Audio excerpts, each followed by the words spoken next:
Hello dear friend, let's discuss example 32 of SR Arora.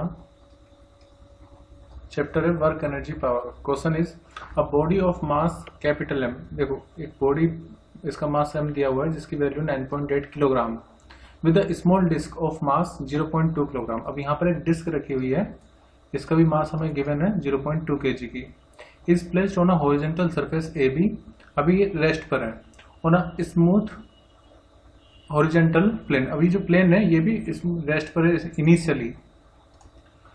अब होगा क्या कि the disc can move freely along the smooth groove ABC. तो ये जो डिस्क है ये इस पर इस तरह से मूव कर सकती है. Of mass came to what height relative to initial position. मतलब कि यहाँ के रेस्पेक्ट में हमें बताना है कि किस हाइट तक ये ऊपर जाएगी. Will the disc rise after separating from the body of mass m when the initial velocity is given. देखो इसको इनिशियली हम 5 मीटर पर सेकंड की स्पीड से इस तरह से पुश कर रहे हैं, या इसकी इनिशियल स्पीड हम दे रहे हैं u इक्वल टू 5 मीटर पर सेकंड. तो होगा क्या कि अपनी इनिशियल स्पीड की वजह से इसमें कुछ काइनेटिक एनर्जी होगी. अब काइनेटिक एनर्जी होगी तो हो सकता है उसको हमने इतनी ज्यादा काइनेटिक एनर्जी दे दी हो कि ये ऊपर चली जाए. अब तो हमें यही बताना है कि इस पॉइंट के हिसाब से ये कितनी हाइट पर गई है, किस हाइट पर ये ऊपर जाएगी वो हमें बताना है. अब इनिशियली उसमें क्या है, काइनेटिक एनर्जी है. काइनेटिक एनर्जी का फॉर्मूला क्या होता है, हाफ m जो भी स्पीड है उसका स्क्वायर. तो इनिशियली उसकी काइनेटिक एनर्जी कितनी है, हाफ m u स्क्वायर. ठीक है. अब जब ये ऊपर जाएगी तो इसमें कुछ पोटेंशियल एनर्जी आ जाएगी. पोटेंशियल एनर्जी का फॉर्मूला क्या होता है, mgh. तो अब यहां पर होगा क्या कि जितनी भी इसकी काइनेटिक एनर्जी है वो टोटली पोटेंशियल एनर्जी में कन्वर्ट नहीं होगी. क्यों? क्योंकि जब हम इसको इनिशियल स्पीड कुछ दे रहे हैं तो ये जो प्लेटफॉर्म है वो भी मूव कर सकता है. अब वो किस स्पीड से मूव करेगा वो मैं आपको बताऊंगा. तो ये जो प्लेटफॉर्म है वो भी मूव कर सकता है या करेगा, और हमें ये फाइंड करना पड़ेगा कि इस डिस्क की कितनी एनर्जी इस प्लेटफॉर्म को आगे मूव करवाने में चली गई. तो इसकी जो इनिशियल काइनेटिक एनर्जी है कुछ तो लॉस हो जाएगी किसमें, इस प्लेटफॉर्म को आगे मूव करवाने में. तो जो बची कुछ उसकी काइनेटिक एनर्जी होगी अब वो कन्वर्ट हो जाएगी पोटेंशियल एनर्जी में. इसका मतलब ये हुआ अगर मैं कंजर्वेशन ऑफ एनर्जी अप्लाई करूं तो जो पोटेंशियल एनर्जी होगी मतलब u इक्वल टू कितना होगा, mgh. वो किसके इक्वल होगा, वो बराबर होगा इसकी इनिशियल काइनेटिक एनर्जी किसकी, डिस्क की इनिशियल काइनेटिक एनर्जी माइनस ये पूरा सिस्टम भी तो मूव करेगा. तो एक तरह से मैं यहाँ पे लिख सकता हूँ kinetic energy of system. System मतलब क्या आ गया उसमें, डिस्क और ये जो मास, ये जो प्लेटफॉर्म है उसका कुछ काइनेटिक एनर्जी आएगी जब ये आगे मूव कर रही होगी. वो क्यों आएगी वो मैं आपको बताऊंगा. तो इन दोनों एनर्जी का जो डिफरेंस होगा एक तरह से यहाँ पर उसकी काइनेटिक एनर्जी कुछ लॉस हो जाएगी. तो जो काइनेटिक एनर्जी लॉस हो रही है, काइनेटिक एनर्जी लॉस हो रही है वही किस में कन्वर्ट हो चुकी होगी, पोटेंशियल एनर्जी में. और पोटेंशियल एनर्जी का फॉर्मूला mgh होता है. तो हम कह सकते हैं कि वहां से हम हाइट फाइंड कर पाएंगे. तो मैं यहाँ पर क्या अप्लाई करूंगा, conservation of energy. According to conservation of energy जो पोटेंशियल एनर्जी गेन करेगी ऊपर जाने के लिए वो इक्वल होगी कितनी काइनेटिक एनर्जी इसमें लॉस हो गई है. तो मैं यहीं पे लिख देता हूँ पोटेंशियल एनर्जी गेन जो उसने गेन करी होगी वो इक्वल होगी लॉस इन काइनेटिक एनर्जी के. ठीक है. तो कंजर्वेशन ऑफ एनर्जी हमें अप्लाई करना पड़ेगा और H हमें फाइंड करना है. तो हमें ये पता करना होगा, देखो इनिशियल काइनेटिक एनर्जी तो मैं अभी भी निकाल सकता हूँ, मुझे निकालनी होगी काइनेटिक एनर्जी इस पूरे सिस्टम की. अब सिस्टम की काइनेटिक एनर्जी निकालने के लिए मुझे सिस्टम की स्पीड पता करनी पड़ेगी कितनी होगी. वो कैसे निकालेंगे, देखो अब हम इसमें कोई भी एक्सटर्नल फोर्स नहीं लगा रहे हैं. According to Newton second law of motion जो नेट फोर्स होती है वो होता है rate of change of linear momentum. जब आप कोई भी एक्सटर्नल फोर्स नहीं लगाते हैं तो dp/dt जीरो हो जाएगा. इसका मतलब किसी चीज का डिफरेंशिएशन जीरो आ रहा है तो वो चीज होगी कांस्टेंट. तो यहाँ पर जो लीनियर मोमेंटम होगा वो कंजर्व रहेगा. तो हम अप्लाई करेंगे सबसे पहले conservation of linear momentum. Conservation of linear momentum.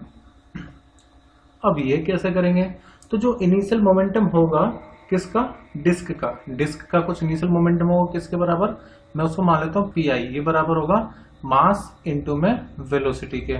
Velocity इसकी u कह सकते हैं, तो मैं यहाँ पर u लिख लूंगा बाद में। तो ये होगा उसका इनिशियल मोमेंटम। अब फाइनली जब ये जाकर के इससे टकराएगी तो ये पूरा सिस्टम मूव करेगा, मतलब एक साथ ये जो प्लेटफॉर्म होगा इट विल मूव। तो मैं मान लेता हूँ लेट इसके मूव करने की जो स्पीड है, कॉमन स्पीड जिसको मैं बोलूंगा, लेट वो v है। तो मैंने मान लिया कि लेट v, इसकी कैपिटल V जो है उसकी कॉमन स्पीड है जिससे पूरा सिस्टम अब मूव कर रहा होगा। तो मैं क्या रखूंगा, p इनिशियल बराबर रखूंगा p फाइनल के। अब p इनिशियल किसका, इनिशियल मोमेंटम ऑफ डिस्क जो कि m इंटू यू के इक्वल होगा।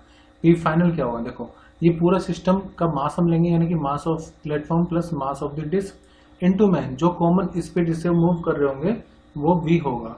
अब हमें m भी पता है, u भी पता है, m और m तो हम निकाल ही सकते हैं। तो v की वैल्यू कितनी आ जाएगी, m u अपॉन में m प्लस m। अब यहाँ पर सब वैल्यू पुट कर देते हैं।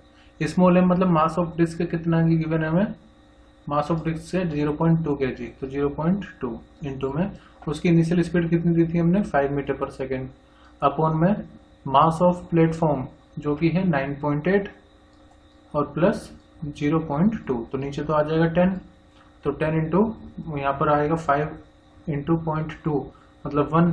तो जो कॉमन स्पीड होगी वो हो जाएगी 0.1 मीटर पर सेकेंड।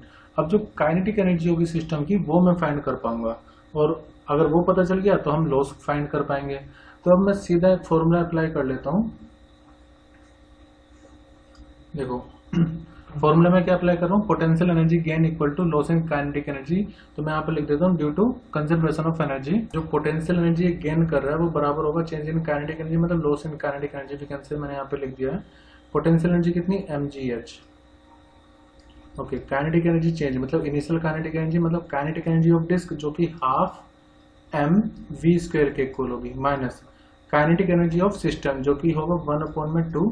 अब हम पूरे सिस्टम का मास लेंगे मतलब m प्लस m लेंगे टोटल मास, इंटू में कॉमन स्पीड हमने अभी निकाली थी कैपिटल V, तो v का स्क्वायर। अब सब वैल्यू पुट कर देते हैं।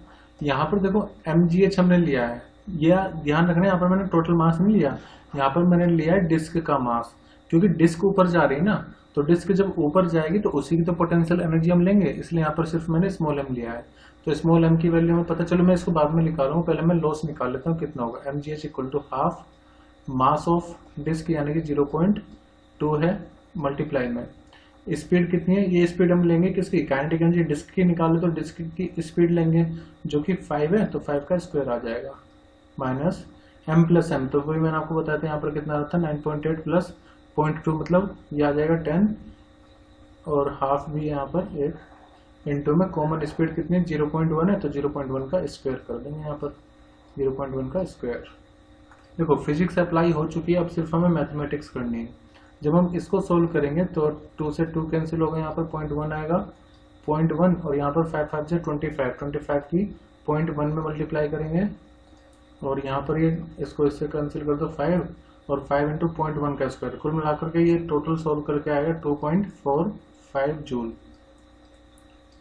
फिर ये किसके बराबर चल रहा है, mgh के। हमें तो हाइट निकालनी है, तो हाइट इक्वल हो जाएगी 2.45 अपॉन में mg, m इंटू में g, तो h will be equal to 2.45 upon में मास किसका लेंगे, डिस्क का, और डिस्क का मास कितना है 0.2 इंटू में g की वैल्यू जब नहीं दी होती तो हम 9.8 लेते हैं, तो 9.8 यहाँ पर लेंगे।